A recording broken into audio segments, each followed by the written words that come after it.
ಒಂದ್ಸಲ ನನಗೊಂದು ಪ್ರಶ್ನೆ ಬರ್ತದೆ. ನಮಗೆ ಯಾರ್ಯಾದ್ರು ನೋವು ಕೊಟ್ಟಿರ್ತಾರೆ, ಕೆಟ್ಟದಾಗ ಮಾಡಿರ್ತಾರೋ ಅಥವಾ ಮೋಸ ಮಾಡಿರ್ತಾರೆ.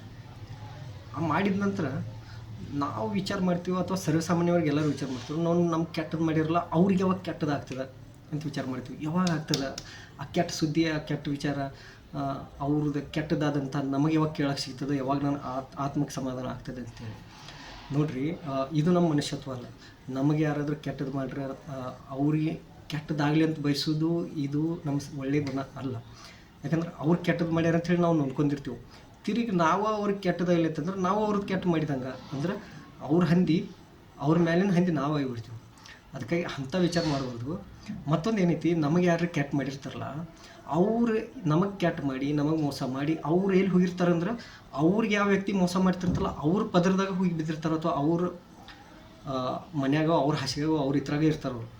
ಅವ್ರು ಇಂಥ ವ್ಯಕ್ತಿ ತಲೆ ಹೋಗಿರ್ತಾರಲ್ಲ, ಇವ್ರು ನಮ್ಗೆ ಎಷ್ಟು ಮೋಸ ಮಾಡಿರ್ತಾರ ಇದಕ್ಕಿಂತ ಜಾಸ್ತಿ ಆ ಮನುಷ್ಯ ಬಣ್ಣ ಬಣ್ಣದ ಮಾತು ಹೇಳಿ ಇವರಿಂದ ಊಟ, ಇವ್ರ ಮೈ ನೋಚಿ, ಇವ್ರ ಅಬ್ರು ಕಳೆದ, ಇವ್ರದ್ದೆಲ್ಲ ಇವ್ರದ್ದೇ ತಿನ್ನೋದ, ಇವರಲ್ಲಿ ಇರೋದ, ಇವ್ರದ್ದೇ ಇದನ್ನು ಮಾಡ್ದ, ಮತ್ತು ಇವ್ರದ ಊರಿಗೆಲ್ಲ ಹೇಳೋದು. ಅಂಥ ವ್ಯಕ್ತಿಗಳಲ್ಲಿ ಹತ್ಯಕ್ಕೆ ಹೋಗಿ ಬಿದ್ದಿರ್ತಾರೆ, ಅಥವಾ ಅಂಥ ವ್ಯಕ್ತಿಗಳು ಅವ್ರಿಗೆ ಕಂಡು ಬಂದಿರ್ತಾರೆ.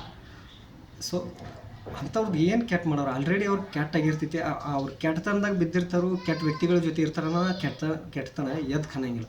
ಅದು ಯಾವಾಗ ಎದ್ದು ಕಾಣ್ತೈತೆ ಅಂದ್ರೆ ಯಾವಾಗ ಅವರಲ್ಲಿ ಒಂದು ಹಣದ ಮೂಲಮಾನೋ ಅಥವಾ ಯೌವನದ ಮೂಲಮಾನೋ ಅದೆಲ್ಲ ಮುಕ್ಕೋತ್ ಬರ್ತೈತಿಲ್ಲ, ಅದು ಮುಗಿತಾ ಬಂದಂಗೆ ಅಂದ್ರೆ ಹೇಳ್ತಾರಲ್ಲ, ಇಳಿತಾ ಬಂದಂಗೆ ತಿಳಿತಾ ಬರ್ತಂತ ಹೇಳಿ, ಆವಾಗ ಅವ್ರಿಗೆ ಅದು ಹತ್ರ ಅರಿವು ಆಗ್ತಿರ್ತದೆ. ಬಟ್ ಅವಾಗೆಲ್ಲ ಕಾಲು ಮೀರಿರ್ತದೆ.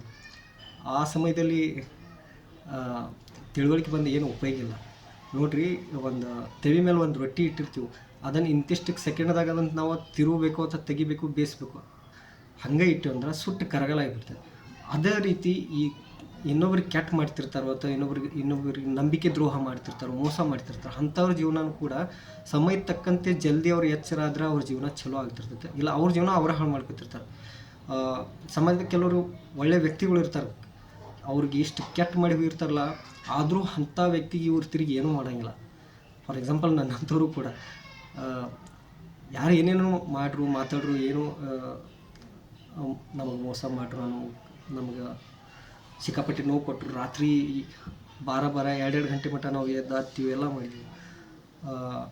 ಅವರು ನಮ್ಮ ಯಾರೂ ಅಂತಂಬ್ರು ಇರಲಿ ಅಥವಾ ರಿಲೇಟಿವ್ ಇರಲಿ, ಯಾರೂ ಇರಲಿ, ಇಷ್ಟು ನೋವು ಕೊಟ್ಟಿದ್ರು ನಮಗೆ ನಾವು ಕಣ್ಣೀರನ್ನು ಹೊರಿಸ್ಕೊಂಡು ನಮಗೆ ನಾವು ತಿಳುವಳಿಕೆ ಹೇಳಿ, ಬಟ್ ಅವ್ರು ಕೆಟ್ಟದ್ದು ಮಾಡ್ಯಾರ ಅಂಥೇಳಿ ನಾವು ಕೆಟ್ಟು ಅಥವಾ ಹೊಲದ ಜನರ ಹತ್ಯಕ್ಕೆ ಹೋಗಲಿಲ್ಲ. ನಾವು ಅವ್ರು ಕೆಟ್ಟದ್ದು ಮಾಡ್ಯಾರ ಅಂಥೇಳಿ ನಮ್ಮ ನೋವನ್ನು ಕಡಿಮೆ ಮಾಡಪ್ಪ, ಅವ್ರಿಗೆ ಒಳ್ಳೇದು ಮಾಡಪ್ಪ, ನಮಗೂ ಒಳ್ಳೇದು ಮಾಡಪ್ಪ, ಅವ್ರಿಗೆ ತಿಳುವಳಿಕೆ ಹೇಳಪ್ಪ, ನಮಗೂ ತಿಳುವಳಿಕೆ ಹೇಳಂತೇಳಿ ನಾವು ದೇವ್ರ ಹತ್ಯಕ್ಕೆ ಹೋಗಿರ್ತೀವಿ.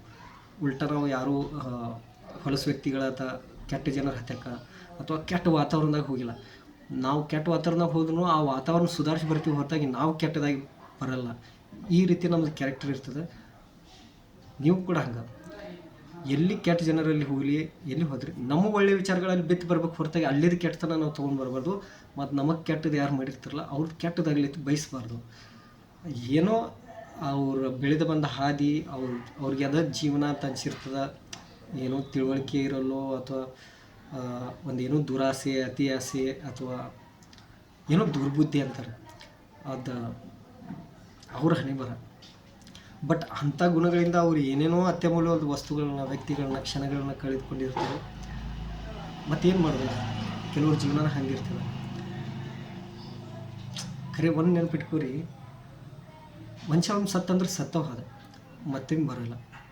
ಇದ್ದಾಗ ಅವನ ಜೊತೆ ಬದುಕ್ರಿ, ಅಂಥ ವ್ಯಕ್ತಿಗಳ ಜೊತೆ ಬಾಳ್ರಿ, ಅವರಿಂದ ಏನಾದರೂ ತೊಗೊಳ್ರಿ ಒಳ್ಳೇದ, ನಿಮ್ಮಿಂದ ಏನಾದರೂ ಒಳ್ಳೇದು ಕೊಡ್ರಿ.